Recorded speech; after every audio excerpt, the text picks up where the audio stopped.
If you use Stripe, you're eventually going to see that dreaded notification, Dispute Opened. It's the fastest way to kill your momentum, freeze your cash flow, and, if your dispute rate climbs too high, permanently ban your business. Most people panic and submit weak evidence, losing both their money and their product.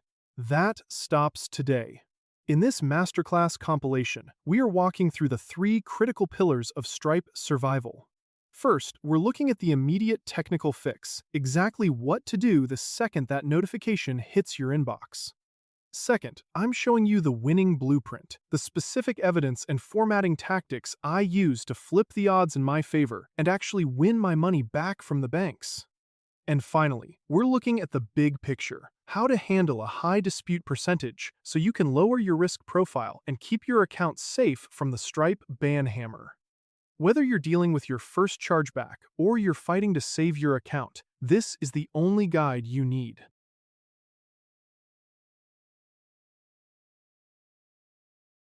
Getting a chargeback notification on Stripe feels like a punch in the gut because the system immediately takes your money and hits you with a $15 fee before you even have a chance to explain yourself.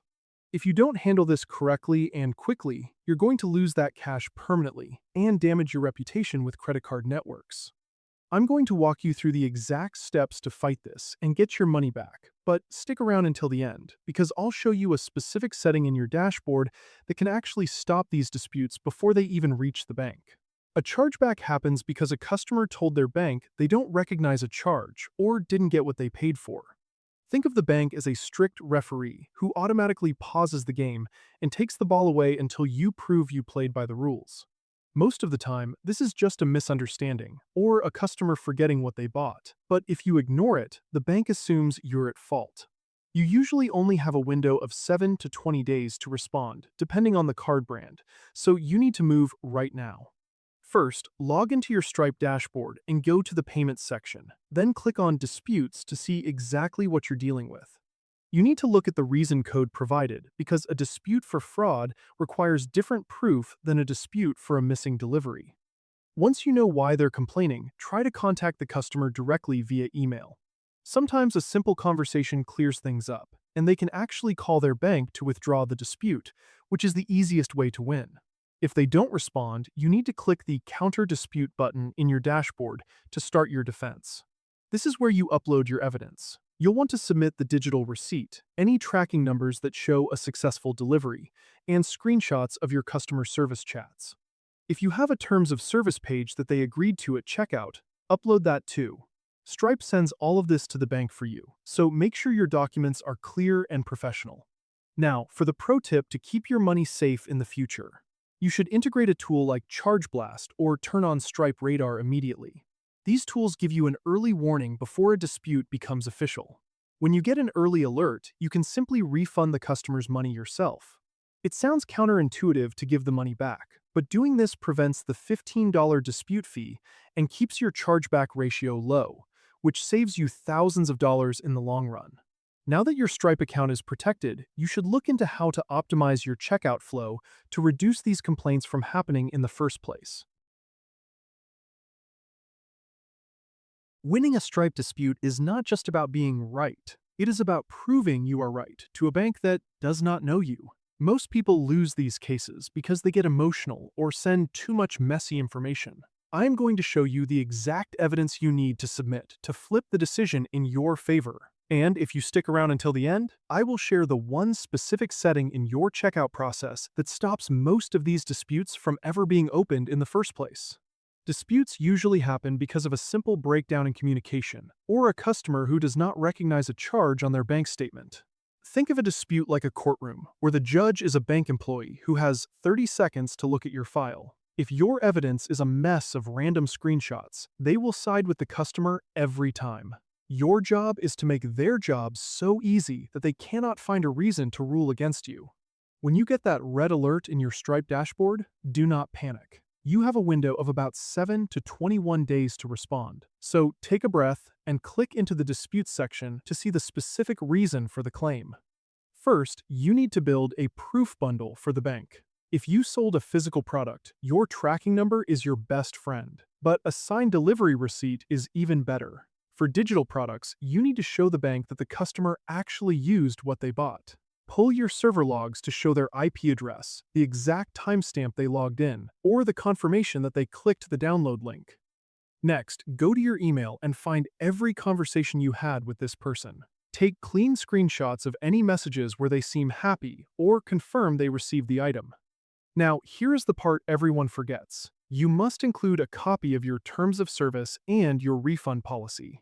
Highlight the section where it says they agreed to these terms at checkout. Once you have these files, upload them neatly and click Submit. Stripe sends this to the cardholder's bank, and then you wait. It can take up to 75 days to get a final answer, so do not expect a win overnight. To make sure you rarely have to deal with this again, here is the pro tip. Change your statement descriptor in your Stripe settings. Most disputes happen because a customer sees a weird company name on their bank app and thinks it is fraud. Make sure that name matches your website perfectly. Also, always use a tool that requires customers to check a box agreeing to your refund policy before they can click Pay. This creates a digital trail that banks almost never ignore. Getting a notification that your Stripe dispute rate is climbing is the fastest way to ruin your week. If you're seeing a rate of even 1% or higher, you are officially in the danger zone. Most people think they can just ignore a few unhappy customers, but Stripe is not your friend when it is under pressure from Visa and MasterCard. If those big credit companies see too many chargebacks on your account, Stripe will protect their own reputation by kicking you off their platform entirely. You'll find your funds locked in a holding cell for 90 days while they drip feed you your own money. We're going to fix your setup right now so you don't lose your entire business overnight. And stick around until the end, because I'm going to show you a specific payment setting that instantly cuts your fraud risk by half without costing you a dime. The reason you're in this mess usually comes down to how easy it is for a customer to click a button and claim they never got their order. When a customer disputes a charge, Stripe gets blamed by the banks, so they pass that heat directly onto you in the form of massive fees and account freezes. It's a chain reaction where the merchant at the bottom always loses the most. To stop the bleeding, the first thing you need to do is open your dashboard and look at every single chargeback you've received. You need to categorize them. Are these actual errors on your end, or are these professional scammers trying to get a free product? If it's fraud, you need to tighten your security immediately. Your first technical move is to enable 3D Secure, or 3DS, on your checkout page. This adds a verification step where the customer has to enter an SMS code or use their banking app to confirm the purchase. It might feel like you're adding friction, but it shifts the liability of a dispute from your shoulders back to the bank. Next, you need to stop putting all your eggs in the Stripe basket. You should implement payment orchestration using a tool like OpenPay. This allows you to connect 3 or 4 different payment gateways at the same time. Instead of all your disputes hitting one account and triggering a ban, the system spreads your sales across multiple gateways. If one account gets a few chargebacks, it stays well below that 1% danger threshold because your total volume is distributed. It's basically an insurance policy for your cash flow. Another aggressive but effective move is to change what types of money you actually accept. Credit cards are the primary tool for people looking to file easy disputes, whereas debit cards have much stricter rules for the consumer. You can actually go into your settings and limit or completely block certain credit card types that have a history of high dispute rates in your specific industry. This forces customers to use more secure payment methods and naturally lowers your risk profile over time. Now, here's the pro tip I promised you for staying this long. Most of your disputes probably come from friendly fraud, where people forget what they bought. To fix this, change your statement descriptor in your Stripe settings to match your website URL exactly. If they see your shop URL on their bank statement instead of some random corporate name they don't recognize, they won't hit that dispute button in a panic. Winning a single dispute is a victory, but building a business that is dispute-proof is the real goal. By now, you know how to handle the notifications, how to structure your evidence for a win, and how to manage your overall account health to stay under that dangerous 1% threshold. Remember, Stripe isn't your enemy, but they are a risk-averse platform.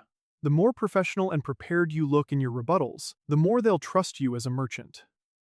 If you found these strategies helpful, do me a favor, hit that like button. It helps the algorithm show this to other entrepreneurs who might be panicking over a chargeback right now.